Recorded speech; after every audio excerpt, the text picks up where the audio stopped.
l'ambiance. Bonjour à tous, merci à ceux qui nous ont suivis hier déjà. On voulait vous dire merci d'avoir donné de la voix sur les réseaux, puisque la vidéo circule bien.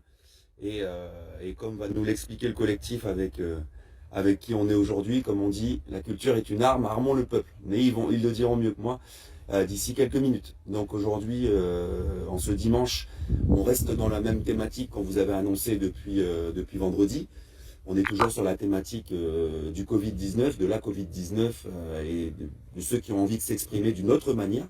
Vous savez que l'antenne de RSK TV est ouverte absolument à tout le monde, que ce soit les extrémistes d'un côté comme de l'autre, comme les centristes, les noirs et les blancs, les jaunes, les rouges et les bleus.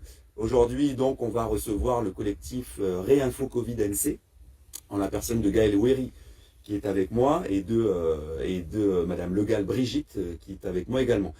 On va les laisser se présenter, je vais leur laisser l'antenne pour vous parler. Je regarderai comme d'habitude en même temps les questions.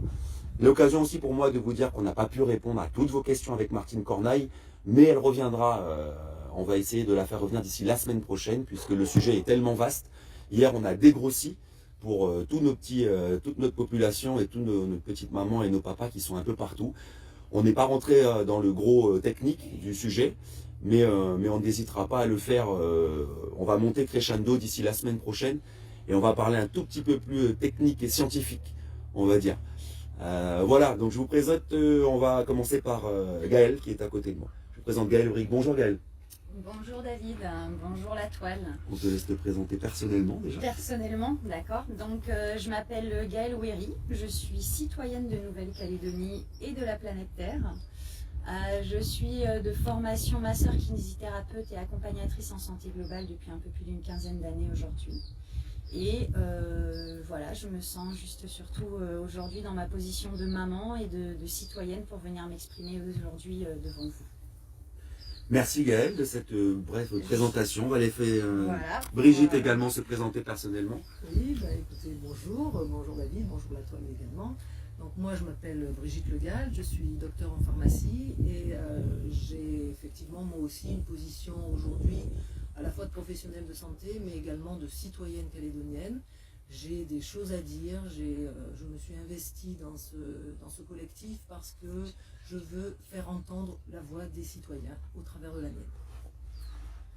Voilà pour la petite présentation personnelle de nos deux sœurs qui sont avec nous aujourd'hui.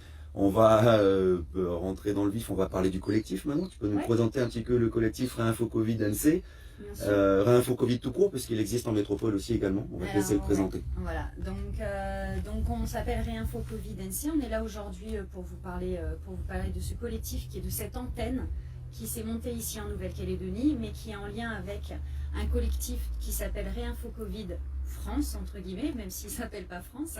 Mais en tout cas, comme il y a des antennes qui commencent à être montées un petit peu partout dans les dom-toms et dans certaines zones régions du monde, donc nous on s'est appelé Réinfo Covid NC. Donc ce collectif réunit des médecins, des soignants, des chercheurs, des scientifiques de différents domaines et qui apporte une lecture un petit peu différente de ce qu'on est en train de vivre au niveau sanitaire, au niveau mondial depuis cette dernière année. Donc on a la chance en Nouvelle-Calédonie pendant un an d'avoir été un petit peu dans une bulle où on a eu un premier confinement l'année dernière qui nous a un petit peu mis en alerte et dans lequel on est assez rapidement sorti.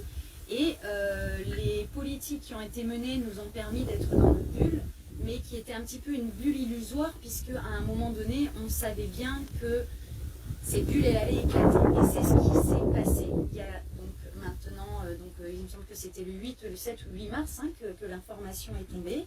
Et d'un coup, on se retrouve aujourd'hui dans des discours où on se rend compte que les gens sont dans la peur et dans l'angoisse de ce que ce virus pourrait apporter pour nous en tant qu'individus calédoniens et pour notre société calédonienne.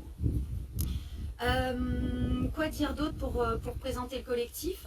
Ce collectif, il est aussi en lien avec un autre collectif qui s'appelle Laissons nos médecins prescrire et Stop Covid-19, qui sont eux, donc Réinfo Covid fait aussi intervenir des citoyens dans leurs membres.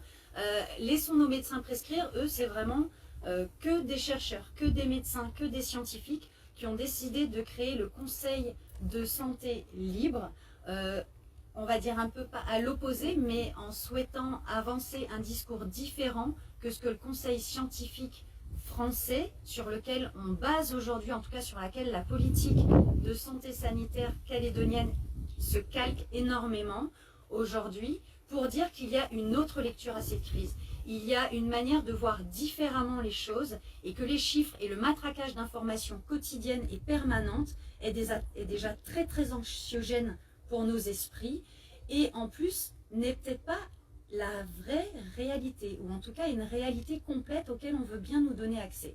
Donc on a eu ce souhait il y a quelques mois déjà, je suis adhérente active de l'association EPLP, donc qui avait organisé en pré-confinement déjà des réunions d'information par rapport au vaccin. Donc j'étais très sensibilisée par le sujet. Et en tant que personnel soignant, avec d'autres personnes qui me soutenaient, on avait déjà pris contact avec le collectif Rien qu'au Covid pour voir de quelle manière on pouvait créer une antenne ici pour redonner de l'information simple, ludique, claire, éclairée et avérée aux Calédoniens pour qu'ils puissent, si notre bulle pétait, voir ce virus avec beaucoup moins de panique que ce qui est au niveau mondial.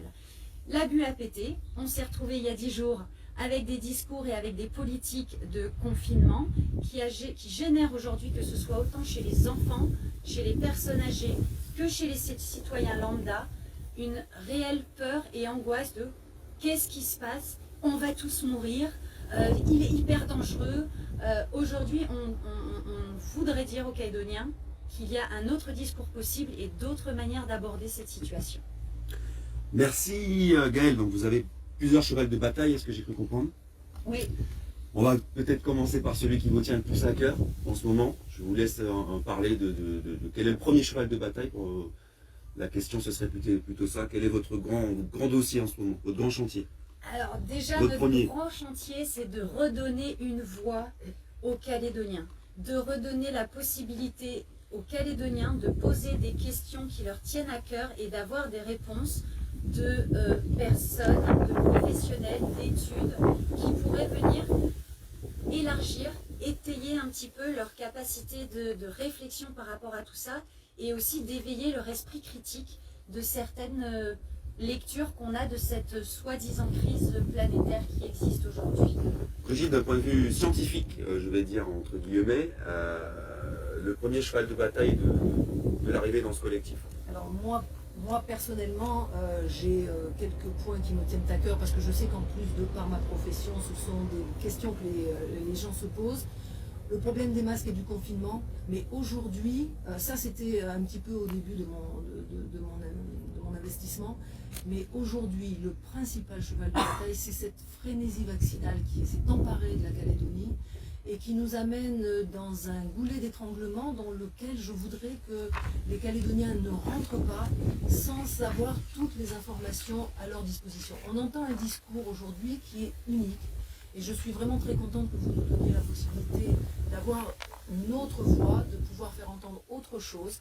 On peut être, on n'est pas là pour dire aux gens, enfin moi personnellement je ne suis pas là pour dire aux gens faites ceci ou ne faites pas cela. Je suis là pour qu'ils aient toutes les informations pour que, en leur âme et conscience et avec ces informations-là, ils fassent le choix qui leur convient à eux personnellement. Vacciner, pas vacciner, qu'on ait ce choix et que de toute façon, quel que soit le choix que l'on va faire, ça ne nous entraîne pas dans une... Parce que je ne sais pas si vous avez entendu parler de la volonté d'établir ce qu'on appelle un passeport vaccinal. Ça se fait partout dans le monde et la Calédonie n'y échappera pas. C'est créer une société à deux vitesses. Je pense que la société calédonienne n'a pas besoin de ça. On n'a pas besoin de créer une société à deux vitesses avec des gens qui ont des droits et d'autres qui n'en ont pas. Donc oui, moi, le vaccin, c'est vraiment la chose qui me tient le plus à cœur. Alors justement, quand on parle de ce vaccin, oui, Gaëlle, tu voulais dire quelque chose? Vas-y, je t'écoute et puis sinon j'interviendrai. Ok, parlons justement de ce vaccin-là. Quelle est la donnée, on va dire, la scientifique, entre guillemets, qui vous choque le plus Alors déjà, dans le concept? Si je peux commencer, je vais laisser Brigitte compléter. Déjà, c'est de transmettre l'information que dans le monde scientifique, dont je ne fais pas forcément partie, moi je suis juste une citoyenne ici aujourd'hui, c'est pas moi la scientifique, c'est pas moi qui avance ces choses-là, mais dans le monde scientifique, il y a des gens qui soulèvent leurs mains et qui élèvent leur voix en disant qu'il y a des gros questionnements et des gros manquements d'information du public de ce qui est en train de leur être administré. Donc, encore une fois, on est d'accord avec le collectif, on est d'accord avec les médecins qui sont derrière nous. On aura d'ailleurs, tu nous reposeras la question de la raison pour laquelle ce ne sont pas nos médecins qui s'expriment aujourd'hui, puisque je sais que c'est des questions qui sont aussi souvent envoyées. Mais on est en train d'invoquer que les gens ont le droit de savoir ce qui leur est administré et ce qui leur est fortement suggéré. On dénonce ce fait qu'on avance comme ultime possibilité de sortir de cette crise le vaccin. Il n'y a que ça depuis 10 jours et ça avait déjà commencé bien avant, mais alors là c'est passé dans une démesure qui bafoue les droits, qui bafoue la liberté individuelle, qui bafoue la confidentialité de son propre dossier de santé. Mon patron, si j'en avais un, n'a pas le droit de savoir, ni besoin de savoir que je suis quelqu'un qui est pour ou contre la vaccination et qui se fait vacciner. C'est un libre choix individuel qui dépend de mon propre libre arbitre. Et donc aujourd'hui, voilà, on dénonce ce matraquage d'informations, cette unique politique pour sortir d'une crise. À aucun moment on rappelle aux Calédoniens que leur corps, il a une intelligence.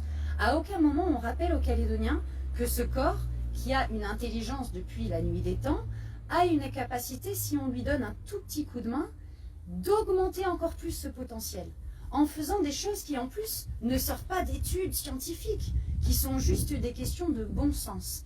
Et on voudrait ramener ce discours-là, on voudrait l'éveiller en tout cas auprès de l'esprit des Calédoniens, qu'il y a une masse de scientifiques autour de cette planète qui ont une autre lecture de ce virus, qui ont une autre lecture du fait de la dangerosité de ce virus. Là, on nous dirait aujourd'hui, ce virus, voilà, comme Brigitte me confirmait tout à l'heure, disait, bah voilà, s'il avait entre 50 et 80% de mortalité, comme le virus Ebola, là, je dirais, ok, allez tous vous cacher, mettez-vous dans vos bunkers, bougez plus de chez vous, et voyez le moins de monde possible, et attendez que ça passe. Laissez nos politiques gérer, parce que là, peut-être, on n'est pas en capacité de le gérer. Mais aujourd'hui, c'est pas ce qu'on nous dit de ce virus. Aujourd'hui, on nous indique que ce virus n'a pas la mortalité qu'on lui met sur le dos, que les courbes de mortalité ne sont pas celles qu'on veut bien lui donner aujourd'hui. Et on estime que les Calédoniens, vu qu'on était un peu dans notre bulle, hein, on s'est un peu senti un peu privilégiés, on était un peu prétentieux, moi je trouve, dans notre Covid-free, on se la pétait un peu quand même, quoi. Mais aujourd'hui, les Calédoniens ont le droit de savoir ce qu'il se passe avec ces chiffres, comment on manipule aussi ces chiffres, parce qu'on peut les manipuler d'un côté positif que d'un côté négatif. Hein. Donc c'est d'inviter les Calédoniens de savoir qu'il y a des gens qui se posent des questions, il y a des chercheurs qui ont une notoriété scientifique depuis 25-30 ans, qui ont des parutions dans des publications, qui ont aidé en plus à mettre en place des politiques sanitaires depuis 20 ans en France par exemple, qui aujourd'hui, du jour au lendemain, parce qu'ils ont un discours dissonant par rapport à la politique gouvernementale française, passent du côté obscur de la force. Ben, avant de penser qu'ils viennent du côté qu'ils ont basculé du côté obscur, peut-être nous en tant qu'individus, c'est peut-être le temps de reprendre son pouvoir, et c'est là que cette crise, ces confinements et ce virus auraient tout son bénéfice, c'est d'être capable de repenser individuellement notre société, être capable de repenser à qui donne-t-on-nous notre droit de penser pour notre santé, pour notre économie, pour notre propre gouvernance déjà intérieure. C'est reprendre comment on disait, notre libre arbitre et cette pleine souveraineté. Tu disais tout à l'heure quelque chose qui était très intéressant au niveau de je crois que c'est un serment qu'on fait quand on est médecin, de ne pas... C'est un engagement. Oui, quand on est médecin, mais nous on n'est pas médecin, comme on disait avec Brigitte tout à l'heure, on est des personnels soignants, on est dans la santé, on va dire. Mais qu'on soit médecin ou dans la santé, et même en tant que maman, en tant que politicien, ça devrait être juste une évidence, c'est que quand on commence à avoir des engagements auprès d'un groupe, auprès d'un public, auprès d'une masse, où on va intervenir auprès de gens, il y a un principe qui pour moi est induit et tacite, qui est primum non nocere. En latin. D'abord, ne pas nuire. Avant de vouloir suggérer fortement à des populations des traitements, il serait peut-être bon de prendre le temps de se rendre compte, est-ce qu'on n'est pas en train de faire une grosse erreur? Peut-être non, peut-être oui, mais aujourd'hui, par les études qu'on a, par simplement le rapport qu'on a ici avec nous et dont on va vous donner le lien que vous pourrez aussi aller télécharger et consulter, ce rapport donc du laboratoire Pfizer sur son vaccin et tout ce qu'il en dit, aujourd'hui émet d'énormes interrogations et voire même quelques convictions qui permettent de dire qu'aujourd'hui, on n'informe pas les Calédoniens qu'ils sont cobayes d'une expérience à ciel ouvert. Et donc là, on bafoue les droits de ce code qu'on appelle le code de Nuremberg, qui indique que, exactement, pour pas que je me trompe, parce que des fois, bon, ma parole n'est pas juste, mais qui veut simplement dire qu'on n'a pas le droit de faire une expérience sur nous si on ne nous en informe pas au préalable. Si c'est déjà un consentement éclairé. C'est-à-dire que je vais te dire que, tiens, tu es dans une expérimentation, ok, je suis dans une expérimentation, dans cette expérimentation, voilà les bénéfices possibles, voilà les risques possibles. Ok, bon, ben, est-ce que tu es d'accord, pas d'accord? Ok, ben, je suis d'accord ou je suis pas d'accord. Ou peut-être je suis pas d'accord, mais je vais prendre le temps de réfléchir pour voir si je reste pas d'accord ou si un jour je serai d'accord avec ce que tu me proposes comme expérience. Et cette expérience, concrètement, quand on regarde cette étude, se termine concrètement en 2023, en janvier 2023. En attendant, pour l'instant, on est toujours en train d'observer les effets de ce vaccin à moyen, long terme, enfin à court, moyen et long terme. Et du coup, voilà, le moyen, on ne l'a pas encore là, on est dans le court terme, on va avoir le moyen d'ici quelques mois et le long terme d'ici quelques années. Et donc, on invite et nous, on évoque ce principe de précaution. C'est juste une base évidente quand on est en charge de quelqu'un, déjà nous en tant que parents, pour nos adolescents ou nos enfants, pour nos proches, mon papa, ma maman aujourd'hui, qui ont plus de 75 ans, qu'est-ce qu'ils choisissent? Et s'ils choisissent, ben, j'aimerais bien qu'ils choisissent quelque chose, mais de façon éclairée, étayée et documentée. En sachant qu'encore une fois, alors vous en avez parlé hier aussi avec EPLP, c'est à qui sert la crise, mais ce n'est pas notre souhait aujourd'hui de rentrer là-dedans, mais simplement de se rendre compte que peut-être, en effet, tout ça profite à certains, mais pas à tous. Avant de rentrer dans le détail de ce rapport-là sur le vaccin, déjà il y a une question d'une internaute aussi qu'on va poser, mais très clairement quand on parle de droit et de savoir, donc on est en phase expérimentale, quand on arrive au Medipol très clairement pour se faire vacciner, est-ce qu'on signe un document déjà de 1? Qu'est-ce qui indique ce document? Et selon toi, qu'est-ce qui manque dans cette méthode selon vous? Je n'ai pas lu le document. Alors, ça reste des choses, ça reste. Alors oui, on a eu accès à ce document, bien sûr, parce qu'on a des témoignages depuis la semaine dernière de personnes qui nous joignent et qui demandent, est-ce qu'il n'y a pas eu un manquement dans mon parcours de vacciné, dont des médecins, qui est un médecin qui nous a fait son témoignage, qu'on va publier, qui peut-être est en train d'être publié là, à l'instant sur la page Facebook, qui indique bien que le consentement, selon elle, en tant que médecin, n'est pas un consentement éclairé.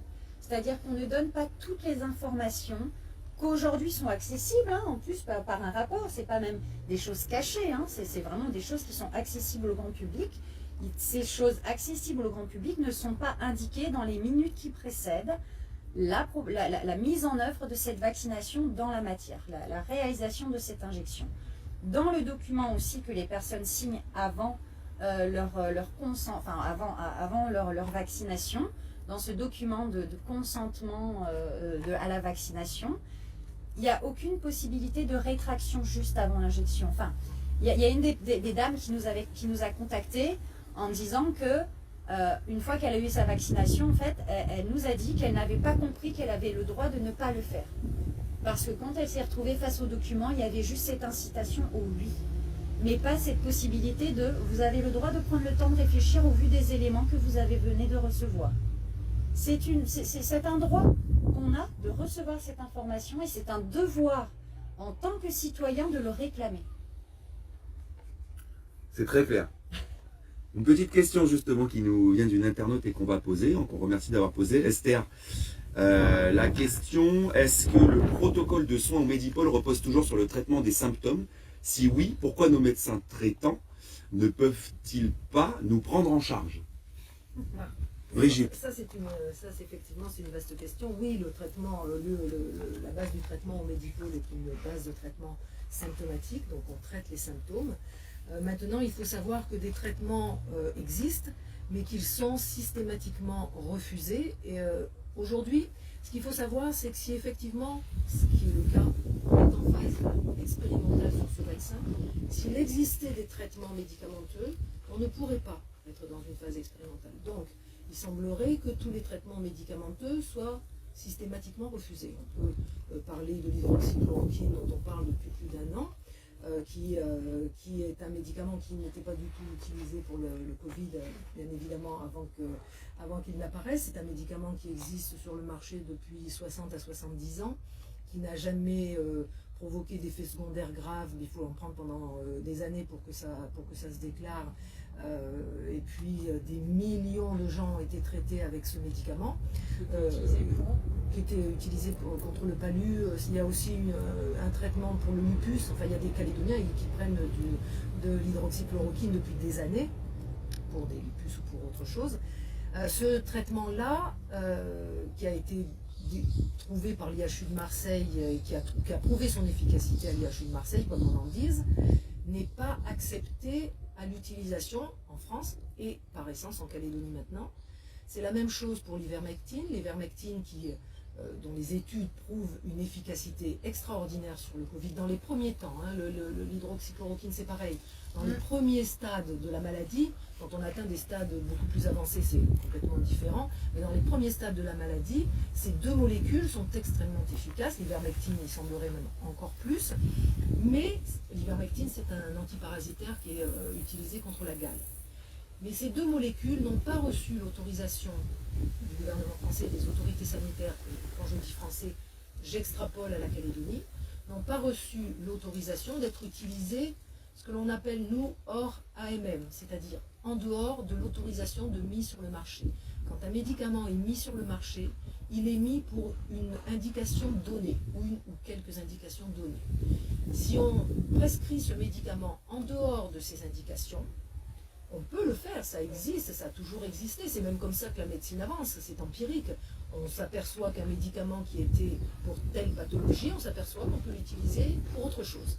Et donc on étend son AMR. Aujourd'hui, pour ces deux molécules qui sont, semble-t-il, bien efficaces, on n'a pas la possibilité de les utiliser dans le Covid, parce qu'on ne veut pas que les autorités sanitaires ne veulent pas qu'ils soient utilisés en dehors de l'autorisation de mise sur le marché. Donc ça pose un vraiment grave problème, c'est qu'en fait, aujourd'hui, il semblerait que la seule réponse que l'on veut donner à cette maladie, c'est la vaccination. On ne veut pas donner des réponses médicamenteuses qui pourtant se révéleraient, à mon sens, très efficaces. Après, moi, je rejoins Gaëlle, d'accord, je suis pharmacienne, mais ce que je vous dis là, je ne m'appuie pas comme ça dans le vide, ça m'est pas venu à l'esprit comme ça. J'ai regardé beaucoup de parutions de médecins qui se sont investis, beaucoup de scientifiques qui ont donné des réponses à ces questions et qui ne sont pas dans la doxa actuelle, qui sont l'autre voie, qui est celle qu'il faut qu'on fasse entendre. Merci Brigitte, c'est pour cette réponse plutôt claire. Est-ce qu'on va, comme on veut passer plutôt à parler un petit peu de ce rapport concernant le vaccin? Comment tu le sens? Peu importe, ouais, on peut aller vers ça. Dans la logique en rappelant quand même, hein, bon déjà j'ai oublié de remercier Euresca TV en départ. Pas de problème. Mais c'est parce que c'était Il n'y a pas de problème. un souhait qu'on avait. Ce n'est pas obligatoire. Non, c'est pas obligatoire, mais c'est évident pour nous et c'est nécessaire. Pourquoi? Parce qu'on peut venir déjà s'exprimer de manière directe. C'est-à-dire qu'aujourd'hui on sait que quand on va donner un interview à un média, peu importe le média, il va couper, prendre la phrase et le mot qu'il veut, et il peut détourner les paroles, les propos qui sont avancés.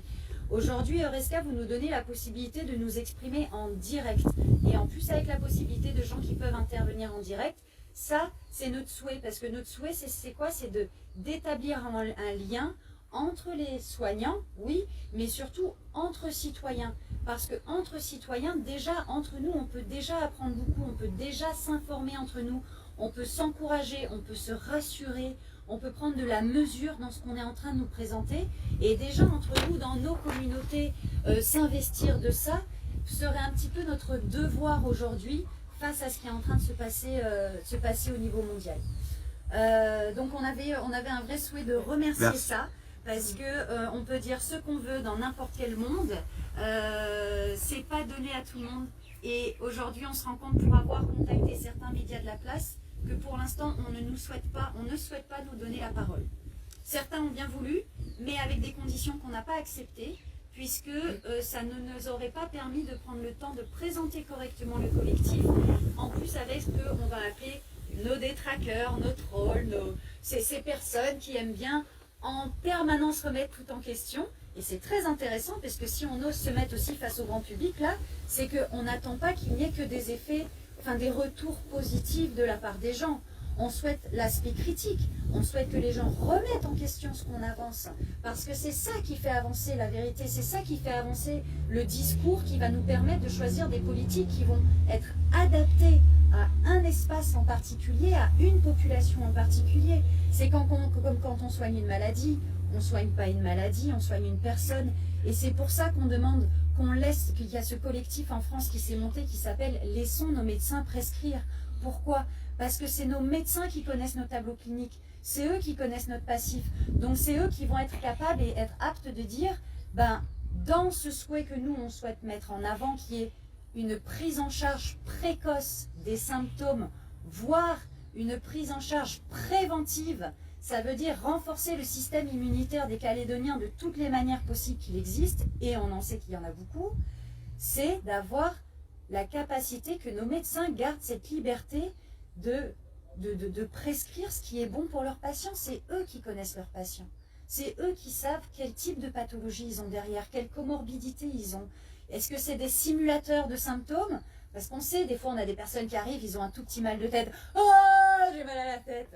Ouais, d'accord. Et il y en a, ah monsieur, j'ai un peu mal à la tête, alors que leur niveau de douleur, il est très élevé. Ouais. Ça, c'est le médecin qui est capable de savoir, parce que c'est lui qui connaît sa personne. Donc, encore une fois, on le dit, et je ne suis pas la seule à le dire et à le répéter, c'est le virus en soi n'est rien ou n'est presque rien. C'est le terrain qui compte, c'est le terrain de la personne. Et le médecin, il connaît le terrain de la personne qu'il est en train de soigner. Et ça, pour nous, ça restait essentiel de devoir le rappeler ce soir. On parlait tout à l'heure des 4 phases hors caméra, et je trouvais ça très intéressant de le rappeler à la population. Est-ce qu'on peut rappeler ces 4 phases? C'est ça, 4 phases qu'il y a dans l'établissement d'un médicament en général? Un médicament en général, comme un vaccin.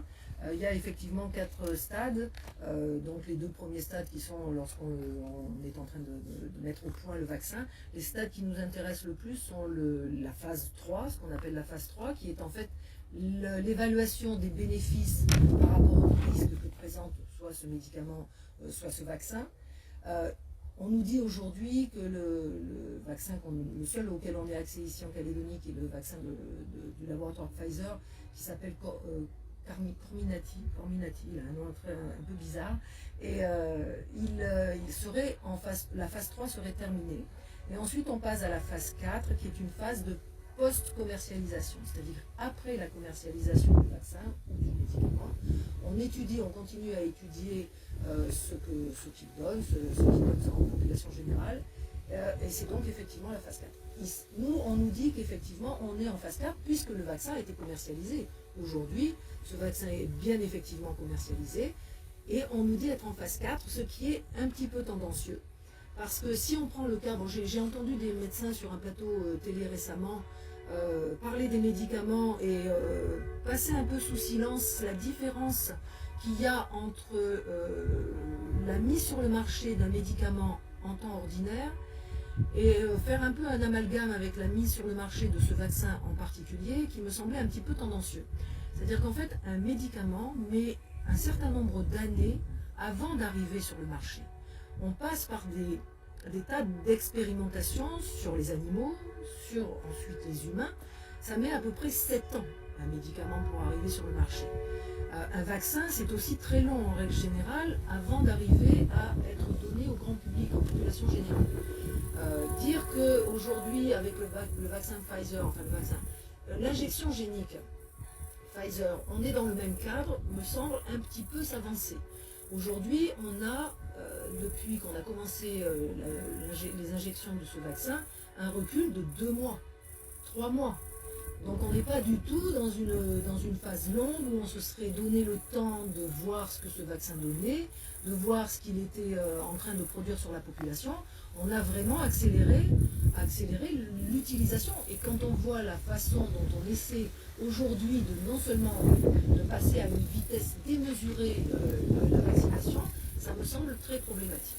Alors moi, si je peux me permettre, c'est que si cette pathologie, si ce Covid était effectivement ce que disait Gaël tout à l'heure, une maladie du type Ebola, je n'aurais pas moi non plus le même discours aujourd'hui. Et je dirais qu'effectivement, quels que soient les risques que l'on prendrait à vacciner la population, ils seraient toujours moindres que les risques que l'on aurait à attraper Ebola. Il faut savoir que si vous êtes touché par le virus Ebola, enfin par les Ebola ou par le virus Ebola, vous avez 80% de chances de mourir. On n'est pas du tout dans le même cadre. Aujourd'hui, on estime à peu près, bon, les chiffres évoluent toujours un petit peu, mais il y a aujourd'hui 99,9% de la population mondiale qui a échappé à la mort et qui sont en très bonne santé malgré la présence du Covid mondialement. Voilà. Donc après, peut-être... Merci. 99,9% quand même. Ouais. Donc ça veut dire que sur tous les gens qui l'ont eu, ces gens-là vont bien, on se sont rétablis. Donc on minimise pas, et ça c'est ce qu'on voulait rappeler aussi aujourd'hui, on ne minimise pas la présence de ce virus. On ne minimise pas l'impact qu'il peut avoir sur la santé individuelle de quelqu'un et encore plus de la santé de quelqu'un qui aurait une fragilité immunitaire suite à différentes pathologies et maladies qu'il pourrait avoir. On ne minimise pas non plus la souffrance des familles qui ont perdu des proches, qui ont accéléré la maladie. Mais aujourd'hui, dans les chiffres qu'on nous donne des personnes âgées qui sont mortes du Covid, ou même des personnes moins âgées qui sont mortes du Covid, ce que certains travaux décrivent, c'est que les gens ne sont pas forcément morts du Covid, ils sont morts de la deuxième phase du Covid. C'est-à-dire que la première phase, si je ne me trompe pas, dans tout ce qui est, c'est qu'on a cette première phase qui est virale. C'est ça ? On a d'abord cette première phase qui est virale, où on a nos symptômes qui vont ressembler beaucoup aux symptômes de la grippe, mal de tête, la toux qui gratte, le nez qui coule, mal dans les articulations, de la fatigue, des choses comme ça. Au bout de 7 jours, il y a un processus inflammatoire de la maladie qui s'enclenche si elle n'est pas prise en charge de façon précoce. Et c'est pour ça qu'avec le collectif, l'antenne Réinfo Covid-NC, on se pose la question de quel est le traitement précoce donné à ces personnes qui ont des symptômes et qui ont été confirmés cas Covid positif. Quel est aujourd'hui, puisqu'on n'a pas, et apparemment il y en a qui essayent de l'avoir, alors on a nos sources, on l'a sans l'avoir, mais on respecte pour l'instant certaines choses, mais je dis bien pour l'instant, parce qu'il y a un moment donné où le respect, il faut que ça aille dans les deux sens. Donc nous, on souhaite être respectés pour pouvoir aussi respecter, et ainsi de suite. La balance, elle peut aller vers quelque chose de vertueux. Mais on sait aujourd'hui que peut-être ce protocole de prise en charge précoce de ce processus viral n'est peut-être pas pris en charge pour éviter la phase inflammatoire derrière. Donc c'est une des questions qu'on pose. Oui, c'est une question, effectivement. Oui. Quelque chose à dire, Brigitte ? Oui, moi j'aurais quelque chose à dire justement, puisque donc on a un petit peu parlé de cette phase précoce et de l'information qui est donnée aux Calédoniens. Moi, ça fait plusieurs fois que j'interpelle M. Gigès à ce sujet.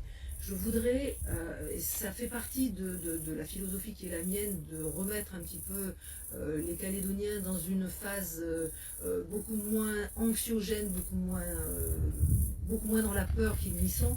Et cette peur, elle est entretenue par la façon dont nos autorités distillent leur message. Donc j'aimerais beaucoup, moi, les interpeller en leur demandant d'avoir un message clair et surtout un message vrai. Quand M. Gigès vient à son point presse un peu comme le faisait à l'époque M. Salomon en métropole, qui lui déclarait le nombre de morts. Bon, il se trouve qu'en Calédonie, heureusement, on n'a pas à déclarer le nombre de morts, mais enfin, quand il vient à son point de presse vous dire il y a aujourd'hui 35 cas positifs, qu'est-ce qu'il envoie comme message à la population, si ce n'est un message de peur? Moi, j'aimerais beaucoup qu'il révise son langage et qu'il nous explique. Je crois qu'actuellement, il doit y avoir 2 personnes en réanimation. Quels sont les symptômes de ces personnes en réanimation? Quel est leur degré de gravité dans la maladie? Est-ce qu'ils sont sous respirateur? Est-ce qu'ils sont intubés? Est-ce qu'ils ont simplement un petit cathéter qui leur permet de s'oxygéner? Je ne sais pas. Quel est leur degré de gravité? Ensuite, il y a tous les cas dits positifs qui sont toujours au Medipôle, qui ont été mis en isolement au Medipôle. Et ces gens-là sont pour la plupart, d'après ce que je sais, soit asymptomatiques, c'est-à-dire qu'ils n'ont pas de symptômes du tout, soit ce qu'on appelle paucisymptomatiques, c'est-à-dire qu'ils ont des symptômes très légers. Un petit peu de toux, un petit peu de fièvre, un petit peu de nez qui coule, un petit peu mal au rein. Qu'est-ce que ces gens-là présentent comme degré de gravité? Je pense qu'il serait très bon pour l'ensemble de la population calédonienne d'être mis au courant tous les jours, plutôt que qu'on leur balance un cas en leur disant il y a des cas. Un cas, ça fait peur. Les gens ne font pas la différence entre ce qui est un cas et ce qui est un malade. Donc, Monsieur Gigès, si vous m'entendez, j'aimerais beaucoup qu'au lieu de dire cas, vous décriviez les symptômes et la gravité des symptômes des personnes qui sont au Medipôle actuellement. Merci beaucoup, Brigitte. C'est une question adressée en direct. Monsieur Gigès, allez, répondez-nous, s'il vous plaît. Vous avez aussi Facebook, on le sait. Donc, vous avez bien sûr le droit de faire un petit commentaire et puis répondre à la question, si vous voyez. On va passer maintenant à une question, là. On va parler du principe de précaution. On va parler d'une actualité aussi qui date de ce matin. Bon, après, on va pas s'étendre sur le sujet puisqu'on n'a pas de vérification. Moi, en tout cas, personnellement, je n'en ai pas. Sur le cas de Wallis qui serait décédé, je reste prudent de la Covid-19 et sa fille après qui reprend la main en disant publiquement sur la page de Wallis et Futuna la première que elle serait morte d'une crise cardiaque. Donc on suppose que cette personne a le certificat de décès de sa maman. Déjà, réaction sur ce principe de précaution que tu voulais aborder et qu'on voulait aborder ensemble, Gaëlle.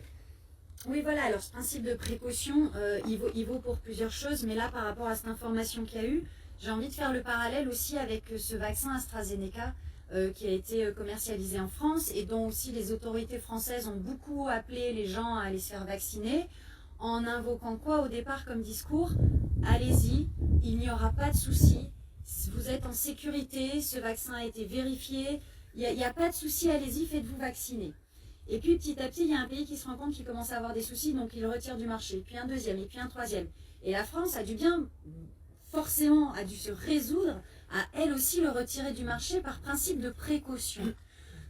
Qui nous dit pas qu'aujourd'hui, sur un vaccin qui est le Pfizer, qui est ici en Nouvelle-Calédonie, ce principe de précaution ne pourrait pas aussi se mettre en place?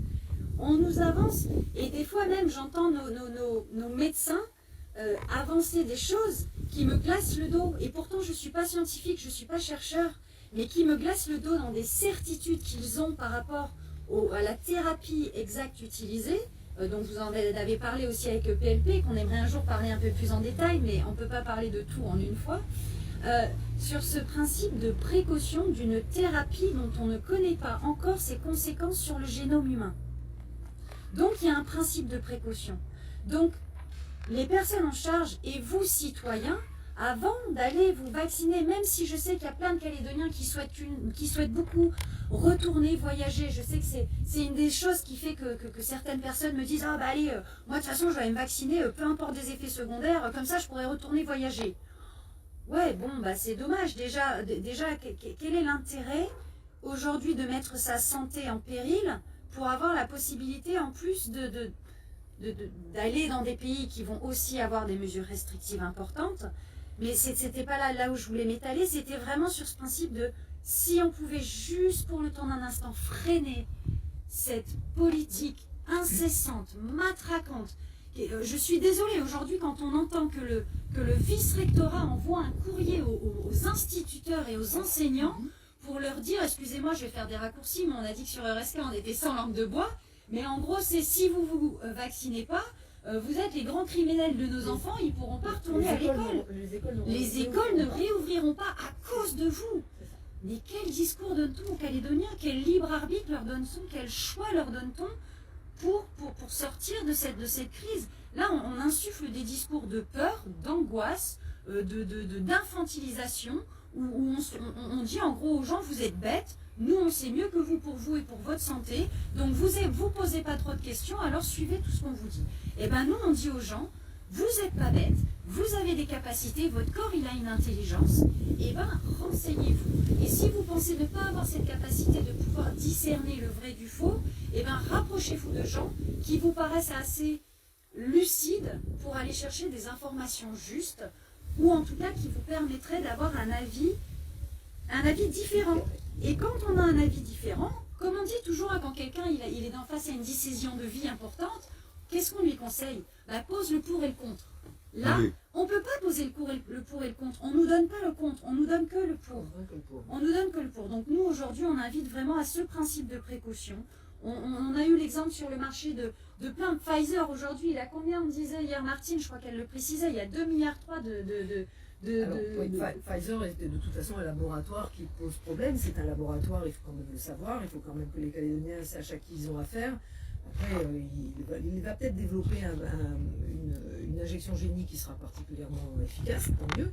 Mais en attendant, c'est quand même un laboratoire pharmaceutique qui a aujourd'hui 2,3 milliards d'amendes pour avoir été condamné à falsification de données. Ça laisse quand même assez rêveur aujourd'hui.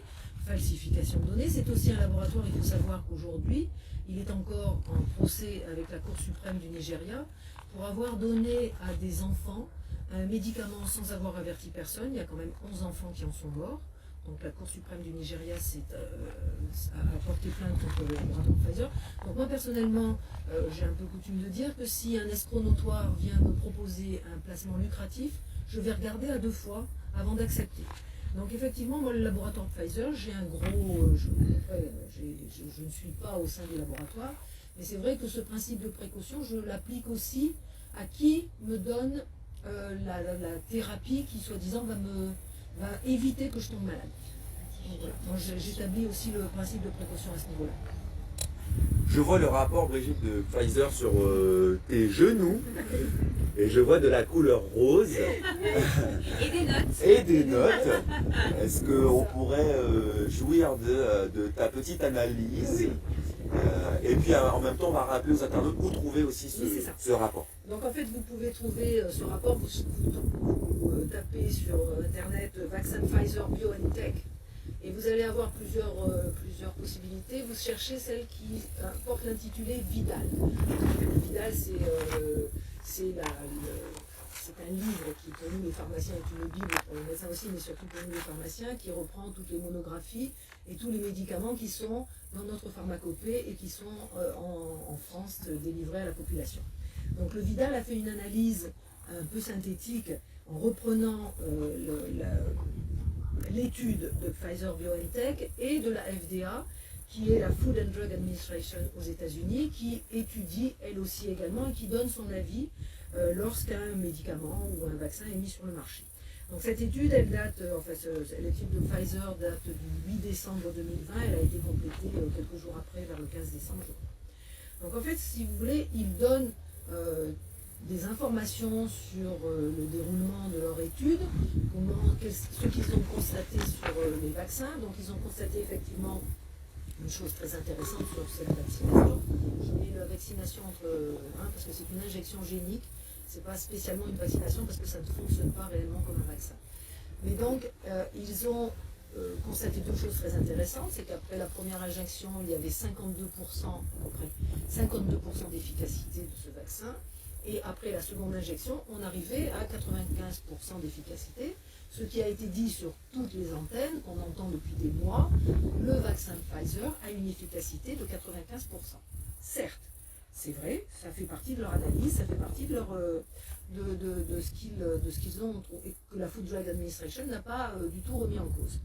Mais il y a quand même un certain nombre de points sur ce vaccin qui sont quand même à mettre en avant et que l'on doit donner comme information aux gens qui vont le recevoir, c'est qu'en dehors de cette efficacité effectivement prouvée, il y a quand même tout un tas de questions auxquelles le laboratoire Pfizer lui-même n'apporte aucune réponse, et encore aujourd'hui, puisqu'on est toujours dans une phase expérimentale, et que ces réponses, elles seront apportées au fur et à mesure du temps.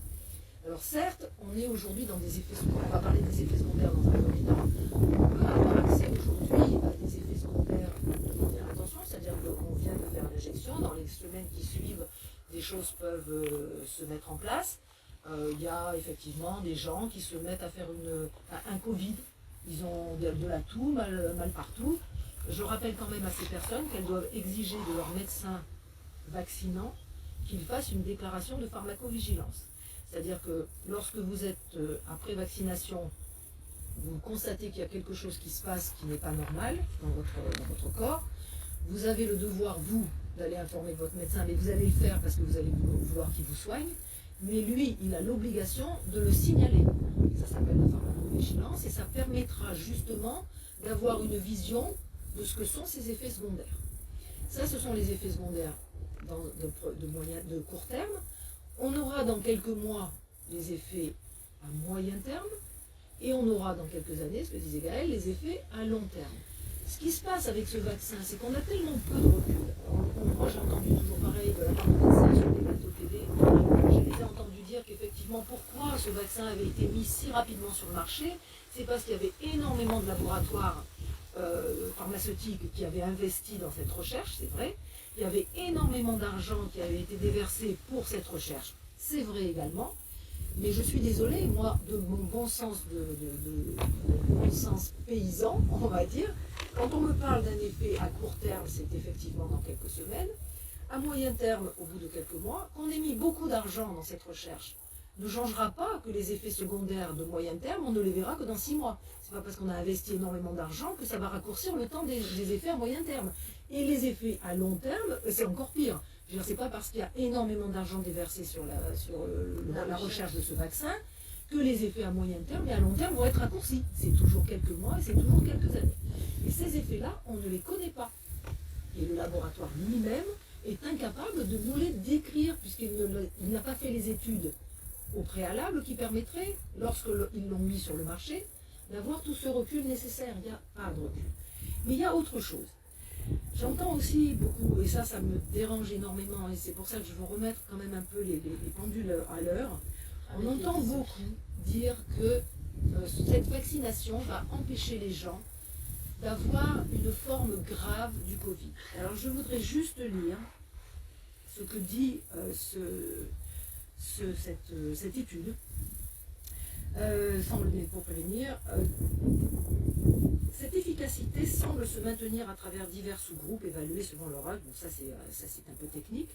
Par contre, les résultats présentés ne peuvent pas confirmer l'efficacité de ce vaccin contre les formes graves de Covid-19, ni contre les formes asymptomatiques, ni chez les personnes de plus de 75 ans. Donc ça veut dire qu'aujourd'hui, le discours qui tente à nous dire « vaccinez-vous, vous ne ferez pas les formes graves de la maladie », contredit exactement ce que le laboratoire Pfizer donne dans son étude.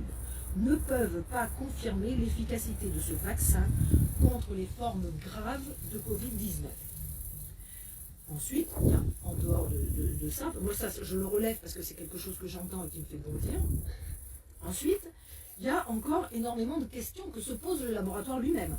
De nombreuses questions persistent, tant sur l'immunité conférée, la durée de l'immunité conférée. Ça veut dire combien de temps cette injection que l'on vient de me faire va m'immuniser si elle m'immunise.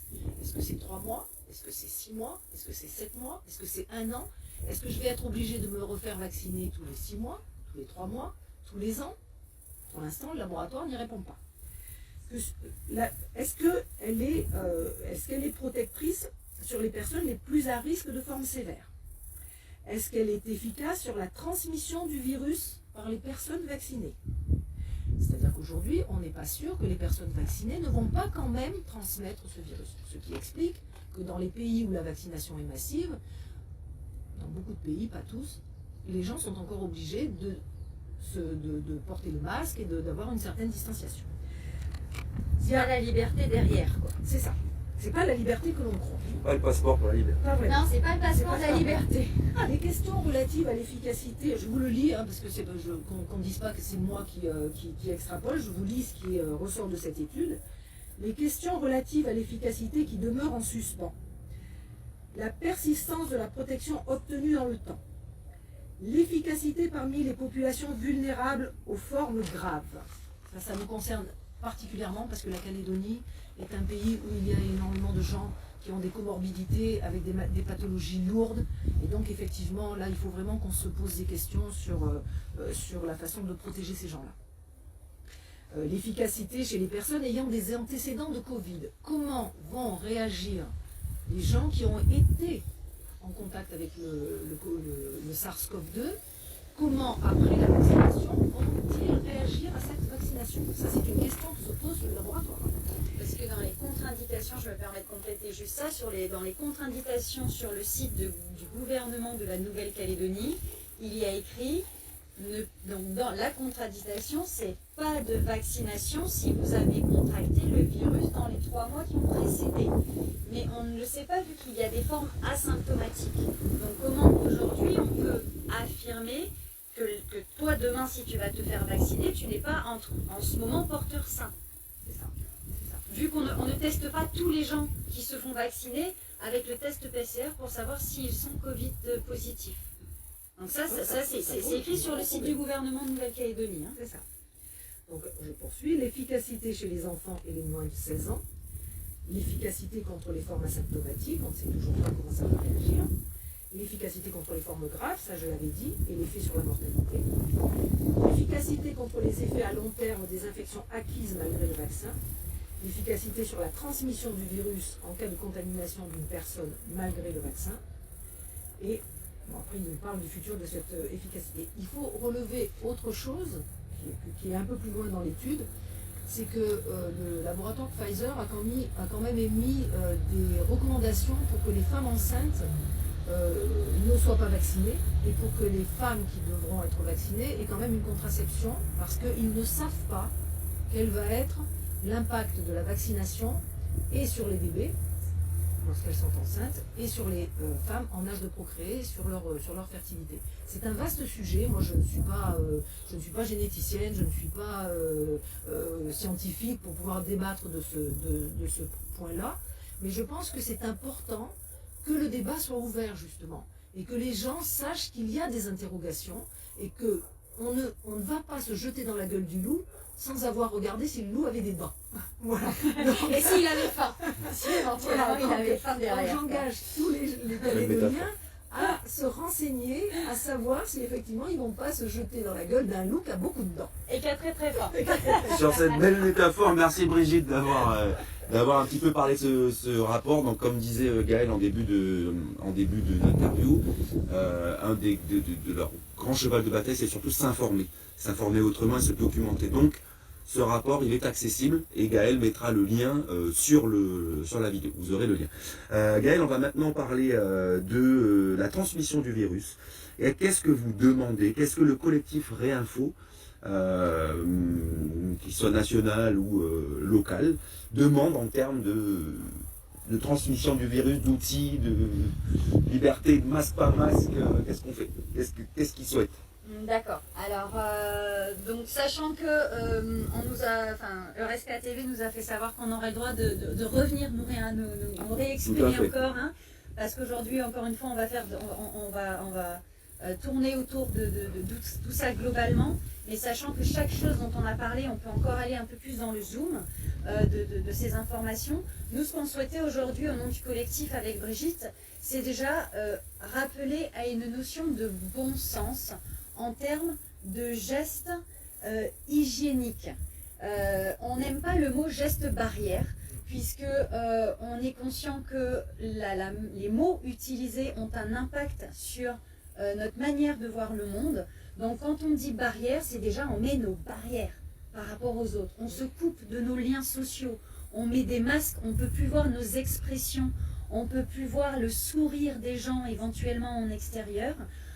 Pour nous, ça reste des mesures liberticides qui n'ont pas forcément prouver leur efficacité dans les études.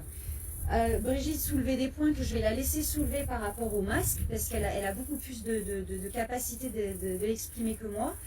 Moi, je voudrais rappeler que sur notre page Facebook, on a eu le plaisir et l'opportunité d'interviewer un médecin généraliste de Nouvelle-Calédonie qu'on a contacté, qui a été d'accord de nous accorder son micro, enfin qu'on puisse lui mettre le micro sous la bouche, pour simplement aller poser des questions très simples de c'est qui ce virus, c'est quoi cette maladie, quels sont ses modes réels de transmission, et est-ce que par exemple, si je suis dans un même espace qu'une autre personne à 5 mètres, est-ce que je dois me surbarricader parce que j'ai peur que le virus y saute dans ma tête ou dans mon nez? Ou est-ce que je peux me détendre, prendre le temps de respirer, reconnecter avec mes notions de bon sens de la transmission d'un virus qui a une capacité de transmission certaine, oui, mais avec des codes. On les connaît, hein, c'est pas comme si les charges virales, les manières de fonctionner des virus, on ne les connaissait pas aujourd'hui. Je ne suis pas la meilleure placée pour le savoir, donc je n'en parlerai pas ce soir. Mais je vous invite à aller voir les vidéos et les articles qui ont été écrits par nos médecins sur notre page Facebook. Donc voilà. Et de respecter des notions de bon sens depuis tout petit. Voilà, je vais relever un truc on discutait avec Brigitte tout à l'heure. Elle me dit, depuis que on nous a rappelé encore ces histoires de gestes barrières, qu'est-ce qu'ils constatent au niveau des médecins ou des pharmacies? Ils constatent qu'il y a une diminution des gastro-entérites. Il y a une diminution de toutes les petites entre guillemets maladies qu'on peut attraper par un manque d'hygiène quotidienne en tant que citoyen. Nous avons un rôle en tant que citoyen, virus ou pas virus, d'avoir une hygiène, de laver régulièrement ses mains quand on va dans un endroit ou quand on quitte un endroit, d'éviter de tousser dans le visage de quelqu'un. Je pense que ça vous est tous arrivé un jour d'avoir la grippe ou d'être un peu malade avec une bronchite, d'avoir un pote qui arrive et dire non, vas-y, je te fais pas la bise aujourd'hui. C'est la même chose, on invite. C'est pas du contact humain qu'il ne faut plus avoir quand on a éventuellement un risque d'attraper ce virus, mais c'est plus un contact physique. On évite de se toucher si on n'habite pas ensemble, si on n'est pas sous le même toit. De porter le masque tout seul dans votre voiture, ça n'a pas de sens. C'est compréhensible quand on est dans un processus de peur et d'angoisse. Donc ça nous montre un petit peu où on en est en tant que Calédoniens, hein, quand on se croise les uns les autres avec des masques dans nos voitures, avec des masques dans la rue en train de marcher. Ce matin, je suis allée chercher ma petite nourriture au magasin. Et ben, il y avait des personnes âgées dans la rue qui étaient à largement 100 ou 200 mètres des autres, qui avaient des masques sur leur visage. J'aimerais indiquer qu'en tant que kiné, pour nous, c'est catastrophique. Notre travail, c'est d'apprendre aux gens à respirer dans les 3/4 des pathologies qu'on prend en charge. Là, ça sature l'oxygène au niveau du sang d'avoir des masques. C'est-à-dire qu'on fait chuter l'oxygène en dessous d'un certain pourcentage d'oxygène dans notre sang. On atterrit aux urgences, ou alors on peut avoir des effets secondaires notoires de tête qui tourne, d'incapacité à réfléchir correctement, et je passerai les effets. On fera une vidéo spécifique sur les masques, on doit étayer ce sujet en détail cette semaine avec le collectif. Mais tout ça pour dire que j'aimerais, ben voilà, ça c'est ma demande à moi, au porte-parole du gouvernement, qui le tout premier jour où il a annoncé les mesures par rapport aux masques, a dit: à partir du moment où vous mettez un pied en dehors de chez vous, vous mettez le masque sur votre visage. Ok, bon, ça a gueulé pendant 24 heures, il y a eu un petit peu un soulèvement de personnes de bon sens qui ont dit mais c'est pas possible qu'on demande ça aux gens, c'est pas du bon sens quand même. Il suffit d'ouvrir ne serait-ce qu'une moindre étude qui est en plus pas forcément controversée sur les masques pour se rendre compte que ça n'a pas de sens de dire ça. Donc nous, ce qu'on invite, c'est Monsieur Gigès, s'il vous plaît, vous vous êtes récupéré le lendemain en disant un petit peu différentes choses du coup, mais je vous demanderai de refaire un point d'information uniquement sur le masque, le temps de quelques minutes bien approfondi, pour dire aux gens que quand ils vont faire leur sport, quand ils sont dans leur voiture, et qu'éventuellement que c'est un couple qui est dans la voiture, qui habite ensemble, ils ont le droit, c'est pas qu'ils peuvent, c'est qu'ils ont le droit, ils ont le devoir de ne pas porter leur masque. Il m'avait semblé entendre que ça avait été dit, non? Oui, plus ou moins. Ça a été dit, mais malheureusement ça a été mal compris. D'accord. C'est-à-dire que le tout premier message qui a été dit, c'est assez flou. C'est-à-dire que le tout premier message qui a été dit au début, c'est porter votre masque en toute situation. Le lendemain, il est revenu, il a dit non, vous n'êtes pas obligé. En voiture seule et en faisant du sport. En voiture seule et en faisant du sport. Quand on est Mais éloigné. malheureusement, pourquoi on voit encore des Calédoniens les porter dans leur voiture et en faisant du sport, malgré que le lendemain, il est revenu sur les propos? C'est parce qu'on reste encore dans une, excusez-moi du terme, hein, mais d'une propagande d'un virus qui est mortel et dangereux. On est en confinement, oui, d'accord, et ce confinement va avoir des aspects positifs, et j'espère que les Calédoniens vont réussir à avoir une résilience par rapport à ce confinement, à comprendre ce qui fait que notre société aujourd'hui est à saturation et qu'il y a une nécessité de changer nos comportements, nos manières de manger, nos manières de vivre, nos manières de consommer, nos manières de s'aborder les uns, de discuter les uns avec les autres. Mais c'est quoi? C'est qu'ils ont retenu le discours de peur, dont j'ai peur. Je comprends que le masque est un moyen de protection, donc je mets mon masque en toutes circonstances. Donc s'il vous plaît, je sais pas, hein, c'est une de nos demandes, tiens, pour entamer sur nos demandes, c'est une diffusion libre d'informations pour tous, libre et éclairée et vérifiée, je le rappelle. Donc j'ai envie de dire qu'il y a des gens qui ont vraiment besoin de se mettre au boulot ou de continuer à se mettre au travail. Donc on demande une diffusion libre d'informations pour tous sur le fonctionnement du corps humain, sur l'importance du système immunitaire, ainsi que sur les moyens simples et reconnus pour favoriser ce système immunitaire. C'est pas compliqué, hein, les capsules vives. Et nous, on demande que ce genre de choses puissent être mises en... Et donc des capsules aussi informatives, parce que c'est nous qui allons le faire sur notre page, et on l'a fait. Quand on l'a fait cette semaine grâce à ce médecin ou nos articles, les gens nous ont envoyé des messages en nous disant oh, « Merci, d'un coup, je me sens moins en peur ». Et donc, nous, on demande la création de capsules pédagogiques éclairées, parce que eux, ils ont les budgets, eux, ils ont les moyens. Nous, on va le faire aussi à notre niveau, mais on reste que des citoyens bénévoles dans tout ça. Donc, il faut aussi qu'on se rende compte de ça en tant que collectif ou de citoyens qui se mettent ensemble. Là, pendant 10 jours, pour faire ce qu'on a fait, pour pouvoir être là devant vous aujourd'hui, ça nous a demandé énormément de temps, de mise en lien, de structuration, d'organisation et de présence ici aujourd'hui avec une charte qui va être accessible d'ici peu. Donc je l'ai sous les yeux, on est content parce que ça faisait plusieurs jours qu'on disait il nous faut la charte, il nous faut la charte.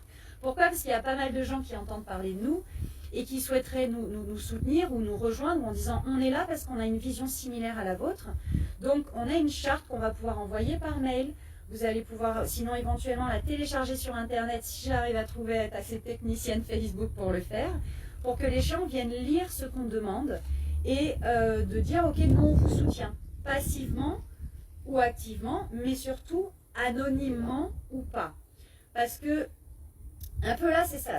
J'ai eu beaucoup d'appels d'infirmières, quelques appels de médecins, beaucoup de gens qui travaillent dans le public ou qui sont libéraux, enfin les libéraux non moins, mais c'est qu'aujourd'hui, et c'est pour ça que je remercie beaucoup Brigitte d'être avec moi aujourd'hui ici, c'est qu'aujourd'hui, beaucoup de personnes ont peur de s'exprimer.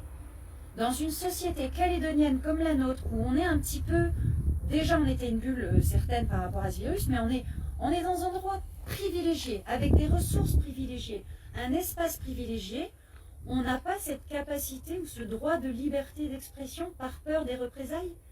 Nos médecins, c'est pour ça qu'ils ne souhaitent pas témoigner à visage découvert pour l'instant. Ils ont peur. Ah pardon. À leur visage découvert. Ils n'osent pas venir. Enfin, c'est pas qu'ils n'osent pas. Ah oui, ils n'osent pas, à visage c'est pas découvert. qu'ils n'osent pas. Ils ne souhaitent pas. Ils ont plein de courage d'ailleurs pour être déjà avec nous. Et je voudrais les féliciter et les remercier.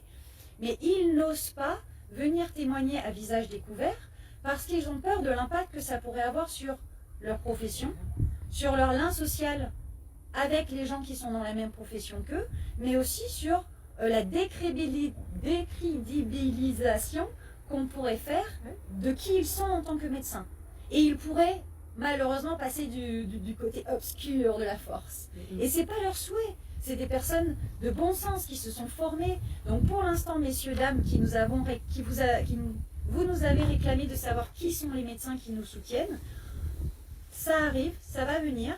Maintenant, pour rassurer un petit peu les Calédoniens qui souhaitent être rassurés aussi des discours qu'on avance, on va mettre sur nos pages Facebook nos bibliographies, nos références, mais aussi surtout, on est en lien du coup avec Réinfo Covid et Laissons nos médecins prescrire, qui eux organisent toutes les semaines, tous les 15 jours, des capsules visio-conférences avec des médecins, des chercheurs, des scientifiques qui se posent encore des questions. Parce que les gens qui avancent les discours qu'on dit aujourd'hui, ce n'est pas des questions qui disent, c'est pas des gens qui disent, ok, on a vu ça et on garde ça en tête. Non. Toutes les semaines, ils remettent en doute, ils remettent en cause les thérapeutiques qu'ils avancent. Et les thérapeutiques qu'ils avancent, parce que c'est un petit peu ce qu'on voulait compléter aussi sur ça, c'est que dans les thérapeutiques autres que la vaccination ultime comme sortie de cette peur du virus, c'est des médications qui sont pas coûteuses et pas invasives. Donc, on se demande, tiens, comment ça se fait qu'on ne met pas d'argent dans la recherche sur des thérapeutiques? Parce qu'aujourd'hui, tout ce qu'on peut dire, parce qu'il y a nos détraqueurs, qu'on aime beaucoup, à qui on envoie beaucoup d'amour d'ailleurs, hein. Mais oui, on vous aime très fort. Il y a nos détraqueurs qui disent, oui, mais ce que vous avancez, il n'y a rien qui prouve que ça marche. Et bien moi, j'ai envie de vous dire, il n'y a rien qui prouve que ça ne marche pas. Exactement. Pourquoi? Parce que le financement et le temps octroyé à ce type de recherche n'est pas mis en œuvre. Et ça, c'est malheureux. Quand on a une richesse, surtout en Nouvelle-Calédonie, on a des plantes en Nouvelle-Calédonie qui pourraient nous permettre, je pense, ne serait-ce qu'au niaouli en termes d'antiviral, hein, qui est surpuissant. L'huile essentielle de niaouli est puissante. Alors maintenant, ça se dose, ça s'adapte. Et c'est pour ça que les médecins de terrain sont importants. Parce que c'est eux qui sont capables de savoir si tu pourrais éventuellement bénéficier d'un traitement phytothérapique plutôt qu'un traitement avec des molécules chimiques plus intenses. C'est eux qui vont être capables de dire ça. Il y a une question qui me plaît, qui est mignonne, qui demande votre ressenti de maman à toutes les deux. Quand bien même vous le seriez, vous n'avez pas précisé tout à l'heure, tu m'as pas précisé. Si, je suis maman et je suis même grand-mère. Ah, alors, félicitations. Donc, merci. Alors, justement, moi, ce que je fais aujourd'hui, c'est un peu au nom de mes enfants et surtout de mes petits-enfants. Puisque j'ai des petits-enfants qui ont 1 an, 2 ans, enfin, des tout petits bouts de chou. Et en fait, on parlait des masques tout à l'heure, et c'est justement un sujet qui me préoccupe beaucoup pour les enfants, parce que pour avoir vu dans la rue des parents mettre un masque à un petit qui devait avoir à peu près 8 mois, ou une petite fille de 4 ans qui faisait du vélo, je pense qu'effectivement les Calédoniens ont besoin d'avoir l'information, et l'information précise. Le masque, c'est un instrument dont on nous a dit qu'effectivement il était efficace. Je m'inscris en faux contre cette affirmation, le masque en extérieur, parce que de toute façon, je ne sais pas si vous avez vu aux informations en métropole, il y a eu des grands rassemblements comme la rave party en Bretagne, je suis bretonne. Et Rousse. Il nous poursuit, c'est breton. Il y a eu énormément de gens qui ont fait la fête ensemble, qui se sont embrassés, qui ont passé une soirée à danser. On n'a pas observé quoi, sans masque, bien sûr, sans masque. On n'a pas observé, à la suite de cette rave party, une augmentation des cas de Covid. Ça s'est passé aussi à Paris, où il y a eu des grands rassemblements après le confinement. Bref, de toute façon, on n'a pas de diffusion du virus en extérieur, et le masque ne sert à rien. Très peu de diffusion. Très peu. Il y a des modes de diffusion. Effectivement, quand on se tient éloignés les uns des autres, vous allez expectorer quand vous êtes malade, vous allez éternuer par exemple, vous allez projeter dans l'atmosphère deux types de choses. Le virus sur des grosses gouttelettes qui vont tomber au sol, celui-là, il n'y a aucun impact. Et des micro-gouttelettes, des aérosols qui vont porter le virus un petit peu plus loin. Mais on a une telle diffusion dans un tel volume d'air, si vous êtes à 1 mètre ou à 2 mètres de la personne, qu'en aucun cas ils n'iront coloniser votre voisin. Mais là où, effectivement, je vais répondre à la question que tu me posais sur je suis maman, je suis grand-mère, j'ai peur pour les enfants. Je vois aujourd'hui que quand ils vont rentrer à l'école, j'espère que ça sera arrêté à ce moment-là, mais on demande aux enfants de plus de 11 ans de porter un masque et de le porter toute une journée. J'incite les parents à faire très attention à cette obligation qui va mettre leurs enfants en hypoxie. C'est-à-dire qu'en fait, ils auront une saturation en oxygène beaucoup trop faible et ça met leur santé en danger. Alors, je parlerai plus tard de leur santé psychologique, parce que ça aussi, c'est extrêmement important. Mais moi, en tant que grand-mère, je peux dire ici, et sans langue de bois non plus, que si jamais mon petit-fils a 7 ans, si jamais l'âge redescend comme en métropole à 6 ans, je me mettrai en travers de cette mesure. Je ne peux pas admettre que des enfants soient obligés à cet âge-là de porter, alors les adultes ils peuvent l'enlever, les enfants à l'école c'est toute la journée un masque sur le visage, mais c'est invraisemblable d'en arriver à ce genre de choses.